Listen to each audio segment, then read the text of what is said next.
Welcome to Pep learning. UGC NET examination എഴുതാൻ തയ്യാറെടുത്ത് നിൽക്കുന്ന ആളുകൾക്ക് ഒരു സന്തോഷ വാർത്ത. നമുക്കെല്ലാവർക്കും അറിയാം, നാഷണൽ ടെസ്റ്റിംഗ് ഏജൻസി നടത്തുന്ന നെറ്റ് എക്സാമിനേഷൻ എന്ന് പറയുന്നത് നിലവിലിപ്പോൾ ജൂനിയർ റിസർച്ച് ഫെലോഷിപ്പ് JRF അതുപോലെ തന്നെ അസിസ്റ്റൻറ്റ് പ്രൊഫസർഷിപ്പിനൊക്കെ വേണ്ടിയിട്ടുള്ള ഒരു നാഷണൽ ലെവലിൽ നടക്കുന്ന എൻട്രൻസ് ടെസ്റ്റാണ്. സ്വാഭാവികമായിട്ടും ഈ ഒരു എൻട്രൻസ് ടെസ്റ്റിനെ സംബന്ധിച്ചിടത്തോളം ഈ രണ്ട് ഓപ്ഷൻസ് മാത്രമായിരുന്നു ഉണ്ടായിരുന്നത്. പക്ഷേ ഇനി നിങ്ങൾക്ക് PhD ചെയ്യണമെന്നുണ്ടെങ്കിൽ നെറ്റ് ഒരു ബേസിക് എലിജിബിലിറ്റി ആയിട്ട് പരിഗണിക്കാൻ വേണ്ടി പോവാണ്. മുമ്പ് യൂണിവേഴ്സിറ്റികൾ നടത്തിയിരുന്ന എൻട്രൻസ് എക്സാമിനേഷൻ ഒഴിവാക്കിക്കൊണ്ട് നെറ്റുള്ള ആളുകൾക്ക് PhD അഡ്മിഷന് വേണ്ടിയിട്ടുള്ള ക്രൈറ്റീരിയ ആയിട്ട് നെറ്റ് മാറ്റാൻ വേണ്ടി പോകുന്നുള്ള നോട്ടിഫിക്കേഷനാണ് വന്നിട്ടുള്ളത്. വിശദമായിട്ട് നമുക്ക് എന്താണെന്നുള്ളതൊന്ന് പരിശോധിച്ച് നോക്കാം. UGC കഴിഞ്ഞ ദിവസം പുറത്തുവിട്ടിട്ടുള്ള നോട്ടിഫിക്കേഷനാണ്. ഇതിൽ പറയുന്ന സംഗതി എന്താണെന്ന് വെച്ച് കഴിഞ്ഞാൽ, national eligibility test as entrance test for admission to PhDക്ക് അഡ്മിഷൻ കിട്ടാൻ ആവശ്യമായിട്ടുള്ള എൻട്രൻസ് ടെസ്റ്റായി നാഷണൽ എലിജിബിലിറ്റി ടെസ്റ്റ് പരിഗണിക്കുമെന്നുള്ളതാണ് പറയുന്നത്. National eligibility test through the conducts NTA entrance examination twice a year. സാധാരണഗതിയിൽ വർഷത്തിൽ 2 പ്രാവശ്യമാണ് ഉണ്ടാവാറുള്ളത്. ഒന്ന് ജൂൺ സൈക്കിളാണ്, രണ്ടൊന്ന് ഡിസംബർ സൈക്കിളാണ്. ഇതെന്തിനാണ് യൂസ് ചെയ്യുന്നത്? ഒന്ന് JRF, നേരത്തെ പറഞ്ഞ പോലെ JRF ജൂനിയർ റിസർച്ച് ഫെലോഷിപ്പിന് വേണ്ടിയിട്ടുള്ളതാണ്. ജൂനിയർ റിസർച്ച് ഫെലോഷിപ്പ് നിങ്ങൾ PhDക്ക് എൻറോൾ ചെയ്യുന്ന സമയത്ത് നിങ്ങൾക്ക് കിട്ടുന്ന ഫെലോഷിപ്പാണ്.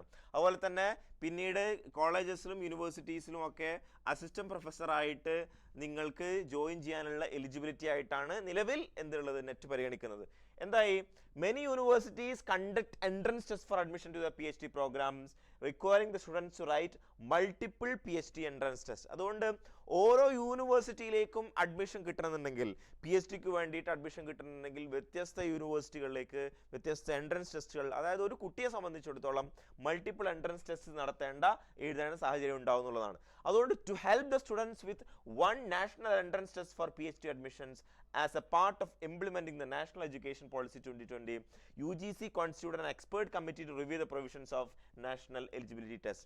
അതുകൊണ്ട് നാഷണൽ എഡ്യൂക്കേഷൻ പോളിസി പ്രകാരം ഒരു 1 എക്സാമിനേഷൻ എന്നുള്ള കാറ്റഗറിയിലേക്ക് വരാൻ വേണ്ടിയിട്ടാണ് റിവ്യൂ കമ്മിറ്റി വെച്ചിട്ടുണ്ടായിരുന്നത്. റിവ്യൂ കമ്മിറ്റി ഇതുമായി ബന്ധപ്പെട്ട് പഠനം നടത്തുകയും അവരുടെ റെക്കമെൻഡേഷൻ അനുസരിച്ച് മാർച്ചിലുള്ള ഇതനുസരിച്ച് NET score can be use for admission to PhD programmes in place of entrance test conducted by different universities or higher education institutions എന്ന് പറയുന്നു. അപ്പോൾ നെറ്റ് സ്കോർ ഇനി മുതൽ PhDക്ക് വേണ്ടി കൂടി പരിഗണിക്കുമെന്നുള്ളതാണ് നമുക്ക് മനസ്സിലാക്കാൻ വേണ്ടി സാധിക്കുന്നത്. ഫ്രം ജൂൺ 2024 ഓൺവേർഡ്സ്, അതായത് അടുത്ത സൈക്കിൾ മുതൽ 2024 നടക്കുന്ന ജൂൺ എക്സാമിനേഷൻ മുതൽ net candidates will be declared eligible in 3 categories. 3 കാറ്റഗറിയിലായിട്ട് നെറ്റ് കിട്ടിയ ആളുകളും എലിജിബിൾ ആയിരിക്കും. എന്താണ് ആ കാറ്റഗറി? ഒന്ന് നമുക്ക് നോക്കാം. കാറ്റഗറി 1 എന്ന് പറയുന്നത് എന്താണ്? Eligible for admission to PhD with JRF and അപ്പോയിൻമെന്റ് ആസ് അസിസ്റ്റന്റ് പ്രൊഫസർ. അതായത് ഈ പറയുന്ന പോലെ നിങ്ങൾക്ക് JRF കിട്ടിക്കഴിഞ്ഞാൽ എന്താണ്? ഫസ്റ്റ് കാറ്റഗറി നമ്മൾ നിലവിലുള്ള സാധ്യത തന്നെയാണ്. JRFോട് കൂടി PhDക്കുള്ള ഓപ്ഷൻ കിട്ടും, അതുപോലെ തന്നെ അസിസ്റ്റന്റ് പ്രൊഫസറാനുള്ള ഓപ്ഷൻ കിട്ടും എന്നുള്ളതാണ്. രണ്ടാമത്തെ കാറ്റഗറി എന്താണ്? Eligible for admission to PhD without JRF. ഒരാൾക്ക് നെറ്റ് മാത്രം കിട്ടിയെന്ന് കരുതുക. അയാളെ സംബന്ധിച്ചിടത്തോളം എന്താണ്? PhDക്കുള്ള അഡ്മിഷൻ കിട്ടും, അതുപോലെ തന്നെ എന്താണ്? അസിസ്റ്റന്റ് പ്രൊഫസർ ആവാനുള്ള സാധ്യത കിട്ടും എന്നുള്ളതാണ്. മൂന്നാമത്തെ ഒരു കാറ്റഗറി എന്ന് പറയുന്നത്, ഇതാണ് പുതുതായിട്ട് വന്നിട്ടുള്ള കാറ്റഗറി എന്ന് പറയുന്നത്. നിലവിലുള്ള 2 കാറ്റഗറിയെ സംബന്ധിച്ചിടത്തോളം ഈ പറയുന്ന അധികം വന്നിട്ടുള്ള സംഗതി admission to PhD without JRF എന്നുള്ള സാധനമാണ്. മൂന്നാമത്തെ category eligible for admission to PhD programmes only and not for award of JRF or അപ്പോയിൻമെന്റ് ആസ് അസിസ്റ്റന്റ് പ്രൊഫസർ. ഇങ്ങനെ മൂന്നാമത്തെ ഒരു കാറ്റഗറി കൂടി വരികയാണ്. അപ്പം നിങ്ങൾ നെറ്റിന് അപേക്ഷിക്കുന്ന സമയത്ത് സ്വാഭാവികമായിട്ടും ഇങ്ങനെ ഒരു ഓപ്ഷൻ കൂടി വരാൻ സാധ്യതയുണ്ട്. PhD ആണോ നിങ്ങൾ നോക്കുന്നത് എങ്കിൽ ഈ പറഞ്ഞ പോലെ JRF നോക്കുന്നില്ല, അസിസ്റ്റന്റ് പ്രൊഫസർ ആവുന്നില്ല. ഈ പറയുന്ന PhDക്ക് വേണ്ടി മാത്രമായിട്ടുള്ള ഒരു അഡ്മിഷൻ ക്രൈറ്റീരിയ ആയിട്ട് പരിഗണിക്കും എന്നുള്ള രീതിയിലും പറയുന്നുണ്ട്. ഇങ്ങനെ 3 കാറ്റഗറിയിലുള്ള എലിജിബിലിറ്റി സിറ്റുവേഷൻ ആണ് ഉണ്ടാവാൻ പോകുന്നത്. അതുകൊണ്ട് ഫസ്റ്റ് കാറ്റഗറിയിൽ പെടുന്ന ആളുകളെ സംബന്ധിച്ചിടത്തോളം അവർക്ക് JRF കിട്ടുമോ? അവർക്ക് JRF കിട്ടും. രണ്ടാമത്തെ കാറ്റഗറിയിലുള്ളവർക്ക് അസിസ്റ്റന്റ് പ്രൊഫസർ ആകാൻ പറ്റുമോ? അസിസ്റ്റന്റ് പ്രൊഫസർ ആവാൻ പറ്റും. PhD അഡ്മിഷൻ കിട്ടുമോ? യെസും കിട്ടും. അപ്പം കാറ്റഗറി 1 എന്നുള്ളത് സെലക്ട് ചെയ്യുകയാണെങ്കിൽ this is the ideal situation എന്നുള്ളതാണ്. രണ്ടാമത്തെ കാറ്റഗറിയിലേക്ക് വരികയാണെങ്കിൽ അവർക്ക് PhDയും ചെയ്യാം, അസിസ്റ്റന്റ് പ്രൊഫസറും ആവാം. അവർക്ക് JRF കിട്ടോ ഇല്ല, PhD കിട്ടോ കിട്ടും, അസിസ്റ്റന്റ് പ്രൊഫസർ ആകാൻ പറ്റുമോ പറ്റും. അങ്ങനെ ഈ പറയുന്ന കാറ്റഗറിയിലേക്ക് വരുന്നു. മൂന്നാമത്തെ കാറ്റഗറിയിലേക്ക് വരുന്ന സമയത്ത് JRF കിട്ടോ ഇല്ല, ഈ പറയുന്ന പോലെ അസിസ്റ്റന്റ് പ്രൊഫസർ ആകാൻ പറ്റുമോ ഇല്ല, പക്ഷെ PhDക്ക് ജോയിൻ ചെയ്യാൻ പറ്റുമോ കിട്ടും. PhDക്ക് എന്ത് ചെയ്യാൻ പറ്റും, PhD കഴിഞ്ഞിട്ട് പിന്നീട് അവർക്ക് ഈ പറയുന്ന പോലെ ക്യാമ്പസിൽ വർക്ക് ചെയ്യാനൊക്കെ പറ്റുന്ന സാഹചര്യങ്ങൾ ഉണ്ടാവും എന്നുള്ള കാര്യത്തിൽ സംശയമൊന്നുമില്ല. പക്ഷേ എന്താണ് PhDയിലേക്കുള്ള ഒരു കാറ്റഗറി ആയിട്ട് വരും എന്നതാണ്. അതുകൊണ്ട് result of net will be declared in percentage along with the marks obtained by a candidate to utilize the mark for admission to PhD. അപ്പോൾ പെർസെൻറ്റൈൽ ആയിട്ട് പബ്ലിഷ് ചെയ്തിട്ടുള്ള റിസൾട്ടിൽ ഇനി മാർക്ക് കൂടി ഉണ്ടാകും എന്നത് കൂടി കൃത്യമായിട്ട് പറയുന്നുണ്ട്. പെർസെൻറ്റൈൽ ആയിട്ടായിരിക്കും ഉണ്ടാവുക, അതുകൂടെ തന്നെ അലോങ് വിത്ത് മാർക്ക് ഉണ്ടാവും എന്നുള്ളതാണ്.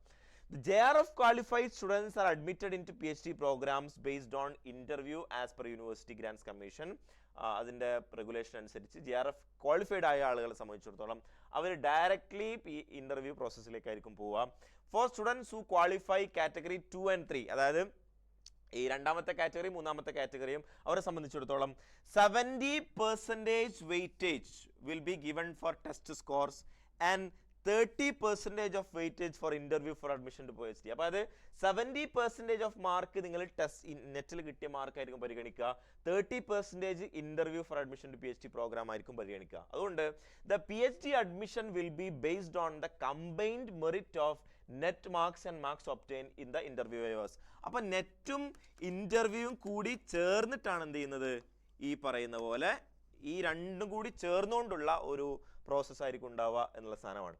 അതുകൊണ്ട് the marks obtain in the NET by candidates in category 2 and 3, category 2 and 3യിലുള്ള ആളുകളെ സംബന്ധിച്ചിടത്തോളം അവർക്ക് ആ മാർക്ക് നെറ്റിന് കിട്ടിയ മാർക്ക് എന്ന് പറയുന്നത് ആ period of 1 year for admission to PhD, ഒരു വർഷമായിരിക്കും അതിൻ്റെ വാലിഡിറ്റി എന്നുള്ള സംഗതി കൂടി മനസ്സിലാക്കേണ്ടതുണ്ട്.